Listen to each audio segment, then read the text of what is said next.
Hey everybody, this is Karen Allen from Trinity Health Hub. Eugenie is sharing samples of some of the lectures, coaching sessions, meetups, and other classes that we have live on Trinity Health Hub. Up next is a 30-minute lecture from the Hub's 52 Weeks of CellSalts series.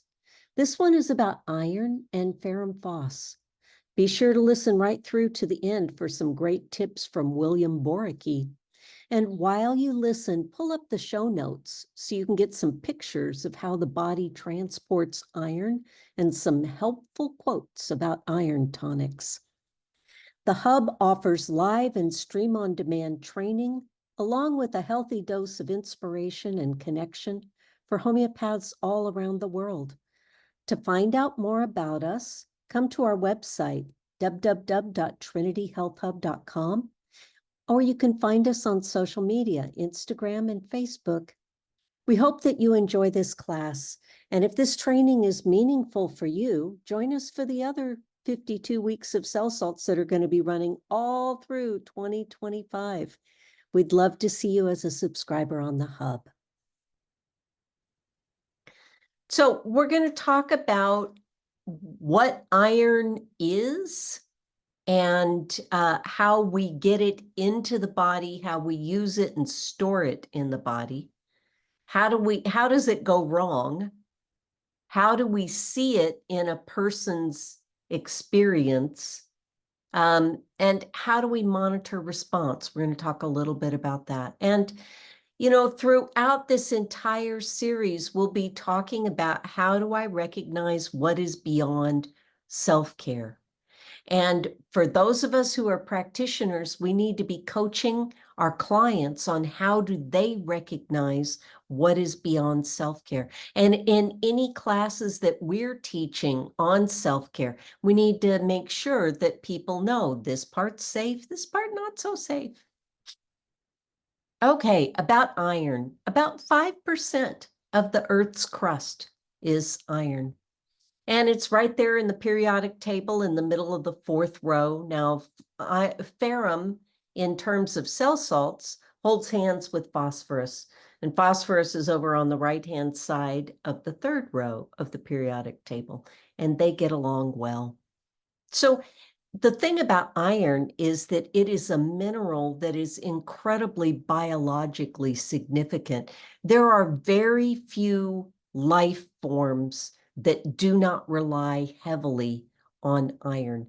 There are a few worms, a couple of kinds of jellyfish, some things that basically don't have blood, that don't have a big reliance on it.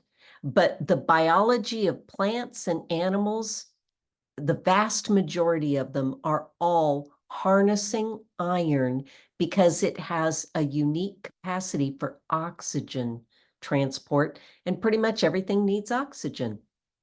So in human physiology, there are proteins that we use to contain iron. Iron is really irritating to tissues, and so we wrap it all up in a couple of things that make it easy for us to hold it in the blood or in the cells. So the first protein that contains iron is ferritin, and it holds iron that gets released into the tissues. And hemoglobin holds iron that grabs oxygen and carries it to the cells.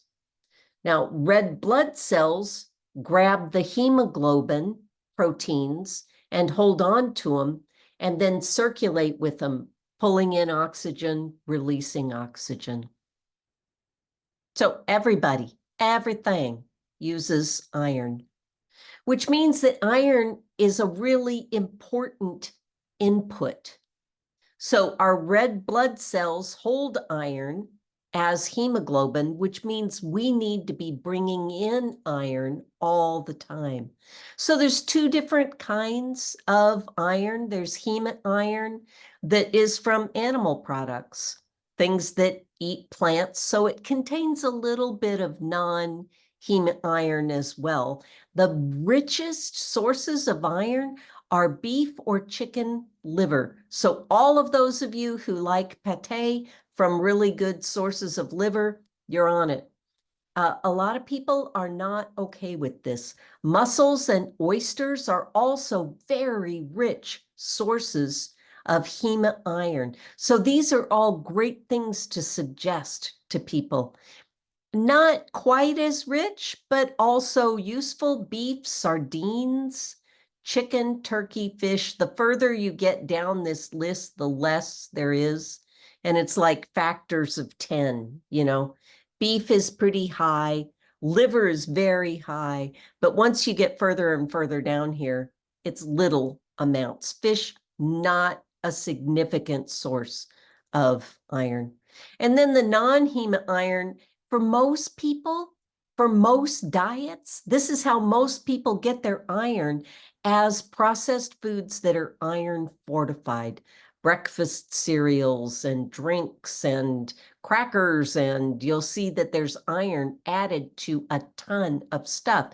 And it is pretty universally plant product iron.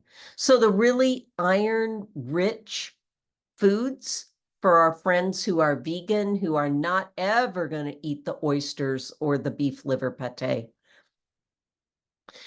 Cooked beans, tofu, apricots, pumpkin seeds. All of these are great things that you can recommend. And it matters what you eat it with. You do not want to be eating iron-rich food with some kind of calcium food. You really want to eat it with some sort of vitamin C rich food, and you will be able to uptake it more if you combine both heme and non-heme iron in the same thing. Okay, well, what about supplements? You know, we have iron in every prenatal supplement. For most gals, they really have to search to find ones where it's not there. And a lot of people who have iron deficiency are asked to take iron supplements. And these are mostly ferrous sulfate. And it comes in caps and tablets and chewables and liquids. There's a whole bunch of different forms. The most common tablet size is 325 milligrams, and it's to be taken on an empty stomach with vitamin C. Don't take it with high fiber foods. Don't take it with a beverage with caffeine. Don't take it with a bunch of different medications. And for a lot of people, this is not tolerated well. And it causes constipation and stomach cramps and diarrhea and nausea. And I get a lot of complaints from clients about this.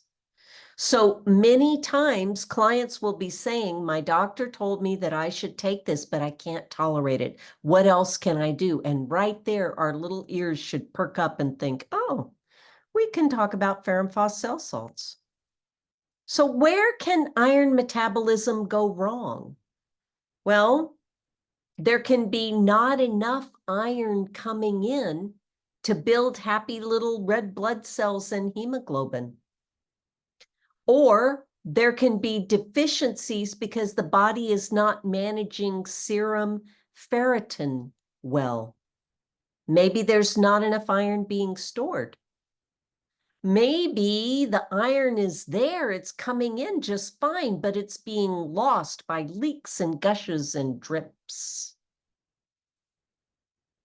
So iron deficiency happens much more in women than men because women menstruate and have babies. So the most vulnerable populations are elders. Almost half of people who live in nursing homes are iron deficient. And there's a lot of research studies. I'll post some of these with the recording. And the World Health Organization estimates that up to half of pregnant women have iron deficiency.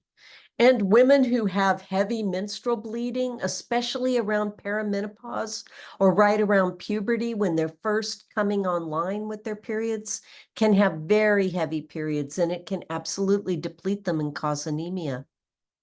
Children who are growing fast and have a lot of metabolic need, especially kids who are very picky eaters and do not want to eat any of those rich sources of heme iron. People with chronic kidney disease, the kidneys have a role to play in the creation of red blood cells. And so if you have some kind of chronic kidney disease, you're like more than likely than the average person to be iron deficient. Cancer uses up a lot of iron. GI problems where you might be leaking blood into your GI tract, or problems with the heart, all of these can contribute to iron deficiency.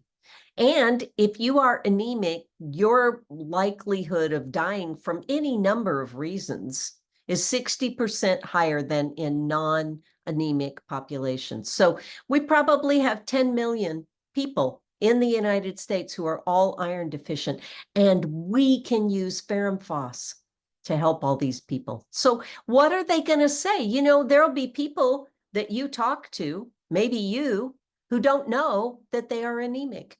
Maybe they haven't had labs done recently. Maybe they're not familiar with the symptoms. Maybe nobody's checked. So how would we know from the way it feels? Shortness of breath when doing some kind of physical exertion. Even just standing up out of a chair feels like so much work, and the thighs feel weak. These should be some of the strongest muscles in your body. Unexpectedly tired with a lot of fatigue, craving for inedible things. This is called pica. And particularly, it's a big flag when people are eating ice, when they crave crunching on ice. That is usually a sign of anemia. And there's also nervous system sensations, restless legs, tingly arms. So all of these are things where right away you should be thinking, oh, I wonder if Ferrum Phos would be appropriate as a helper for this person. And then iron is crucial for babies. In the last trimester of pregnancy, iron is directly correlated to how smart that kid is going to be, how well developed their brain is going to be, and their nervous system. Big impacts. So other things that we might hear that would make us think, yep, there's an iron thing going on here. Your bone marrow needs iron so that it can build red blood cells, and also for platelets. And if there's not enough platelets, you're going to see more bleeding, nosebleeds, bleedy gums, bleeding from cuts that doesn't close up, just because there's not enough clotting. And you'll also see easy bruising. These are all indicators that there's some sort of iron metabolism disruption. You're likely to see very pale face. You'll see this referenced in the texts as pallor. And we know that Ferrum Phos in particular tends to get a little red flag, you know, like those little red circles that dolls have. Little red flag on the cheeks. And that is a very clear indicator, and one that David Card points out in his pictures of indications for Ferrum Phos.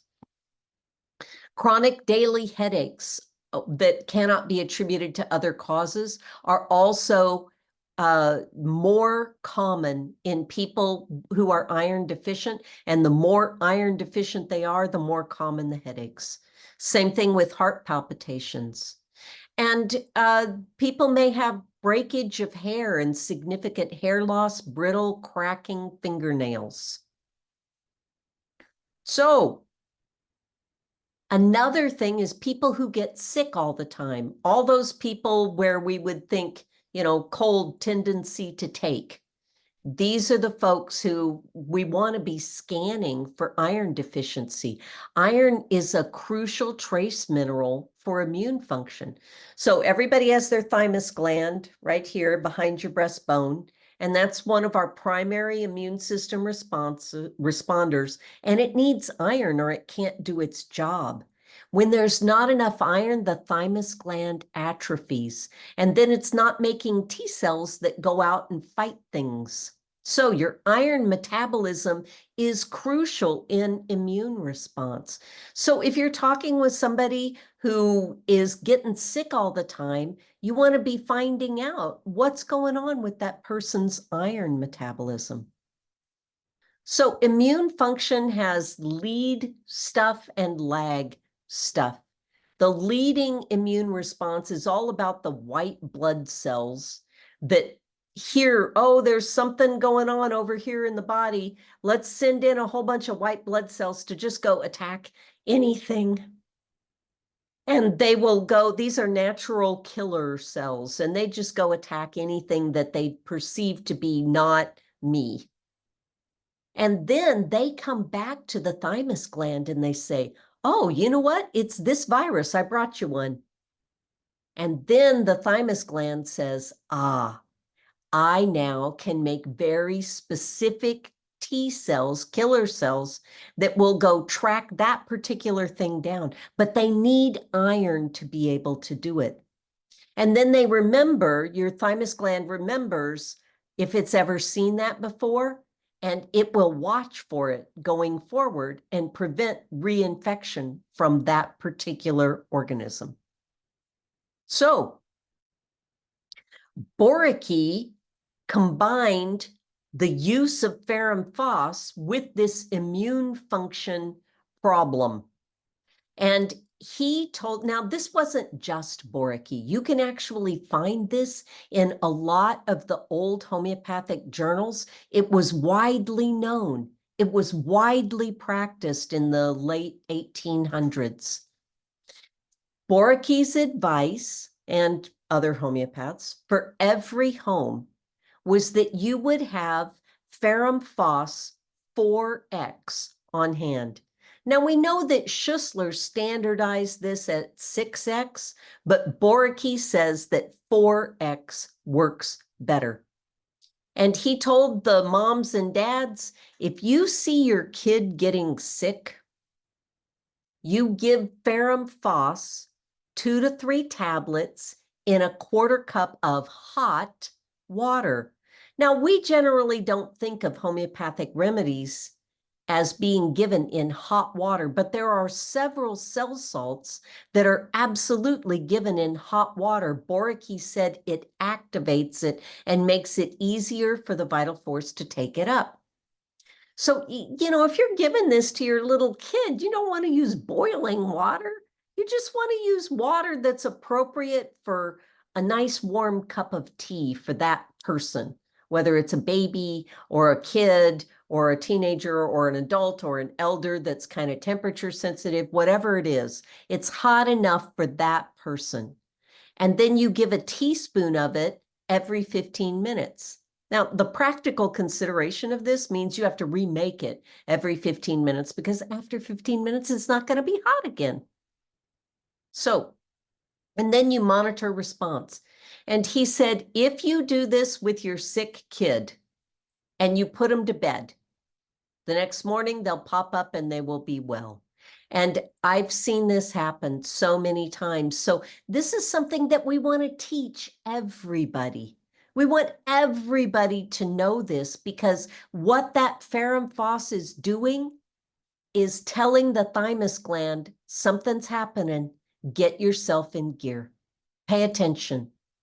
And the thymus gland generates an immune response right at the very beginning, where you may not even know what it is yet, but you know your child is acting the way that they act when they're starting to get sick, or your spouse or your grandma or your whoever.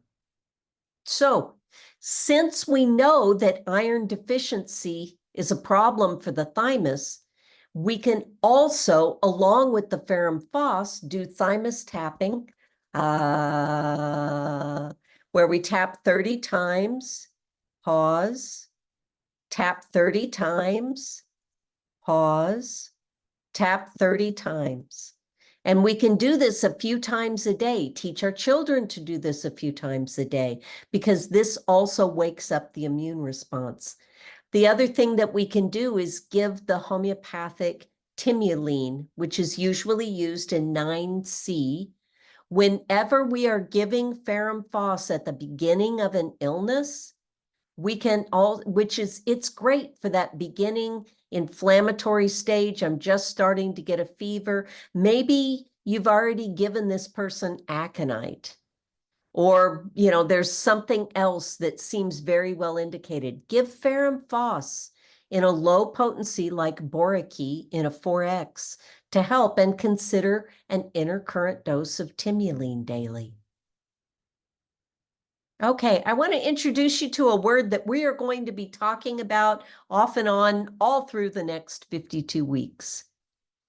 Hematinics are, it seems to me like it ought to be hematonics, but hematinics are things that repair the blood. They repair iron. They repair deficiencies in the blood. So this is an old word from medicine from the 1800s. And you'll notice that they contain potassium, iron, and carbon. And all of these things that we're talking about are in the group of cell salts, the initial 12, the additional sets of cell salts. We're going to go through all of these. So we don't think of Kali carb as a cell salt, but it is an incredibly good option in anemia, particularly for women who have heavy menstrual bleeding. So during their period, you can have them take Kali carb 6X, and then after their period, have them be taking Ferrum Phos 6X. Now, the old cell salt practitioners said that if somebody is in chronic anemia, which is probably going to be elders, they would use Ferrum metallicum in a 6X.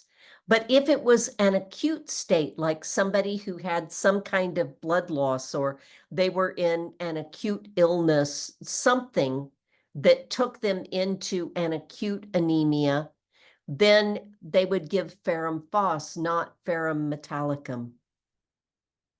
And that's specifically in the case of decreased hemoglobin. So if you're looking at your labs for a client, labs for your kid, labs for whoever, and you see a low hematocrit or low red blood cell count, Ferrum Phos is right up there on the top of the pile. And they also include within these hematinics Carbo-Veg and Arsenicum album. And Arsenicum album actually creates anemia. So it would be, if like cures like, it's going to be one that we should be watching here. So as we go through our 52 weeks, we will be coming back to this idea of hematinics a lot, because it's so important for so much physiological function. But for right now, we're going to focus in on Ferrum Phos. So if somebody has anemia or iron dysregulation, we can't just say, oh, let's give them Ferrum Phos and it's all going to be better, because it may not be. Why did they get into the situation that they got into? Is it a production issue? Did they not have enough iron coming in, or they're not able to metabolize it? Or maybe their bone marrow isn't doing its job. Or maybe their spleen is overeager. It's your spleen's job to take out old, dead, broken blood cells, red blood cells. Maybe it's being a little too vigorous. And actually, along with the Ferrum Phos, you also need some support for the spleen, some organ support. Or maybe all these symptoms of weakness on exertion, it's actually a respiratory function issue, and the person has something going on with their lungs. They have walking pneumonia, or they have some kind of scarring in their lungs related to a past infection, or they are breathing very shallowly all the time, so they always have carbon dioxide in the bottom half of their lungs. These are people that you can give Ferrum Phos to and get them started doing breathing exercises. I'll post some breathing exercises with the recording. Or maybe the issue is blood loss with a gal who is just hemorrhaging with her menstrual periods. And you can give that woman Ferrum Phos till the cows come home. But you must also address the reason why she's losing blood. Same thing for people who have little traces of blood in the stool or in their urinary tract from the kidney or from some kind of break. And when this happens, it's just like having a little bit of your blood iron drain out all the time. So, keeping in mind all of these things, what are the most common scenarios for Ferrum Phos? Every pregnant woman, especially in the 3rd trimester. We want her to have plenty of iron for her baby. So we want her to eat an iron-rich diet, and we want her taking Ferrum Phos CellSalts. 6x is great according to the dosing that we talked about last time. 3 to 4 tablets, 3 to 4 times a day, or 3 to 4 drops if they're not doing tablets. If somebody has unexplained iron deficiency, it will be described as idiopathic, or, it'll be anemia without any known cause. Get labs to quantify it or document the observations. Do people have the pale inner eyelid? Is their tongue pale? Is their inner lip pale? Do they have the little red flags on the cheek? Do they have weak immune function? Scan for all the stuff that we talked about and quantify it. And then give Ferrum Phos and watch what happens. Or maybe we need to do repair after excessive blood loss. Maybe somebody was in an accident and they lost a lot of blood. In a case like that, you would want to alternate China, which helps the body rebuild blood, and any other hematinics with the Ferrum Phos. Give a couple of weeks of this, a couple of weeks of that, or give 1 in the morning, 1 in the evening for 3 weeks. And if somebody has respiratory weakness, maybe you want to add carbo-veg in a 6x in the morning, along with Ferrum Phos in a 6x in the evening. So these are all common reasons why, in addition to boriches, of why you would want to do this. Now, let's just do our final. We just have to make sure that as we're coaching people, they know what is beyond self-care. Is my intervention a repair? Am I giving Ferrum Phos because I'm trying to fix something? Is it a patch? Should I be paying attention to why this person is losing blood? And if it's extreme, how can I quantify that? And do I need a diagnosis? How can I get some professional eyes on this? Do I have a baseline for comparison so that I start my Ferrum Phos, I have a safe period, I'm going to reevaluate, I know what my baseline symptoms are, and after 3 weeks, I'm going to reevaluate, and if I'm not seeing a change, I need a diagnosis, or I need to see what is upstream that is not being attended to. Or maybe my intervention is in addition to some other realignment, to acupuncture, to nutritional repair where somebody wasn't eating anything iron rich and now they are. Do I have the whole larger plan written down? Are there specific criteria that I am comparing? This is the difference between responsible self-care and, gee, I found this on the shelf and today I'm thinking about anemia, so I'm going to take it. We really want there to be an organized support for the health of each person. Okay, guys, that's it for today.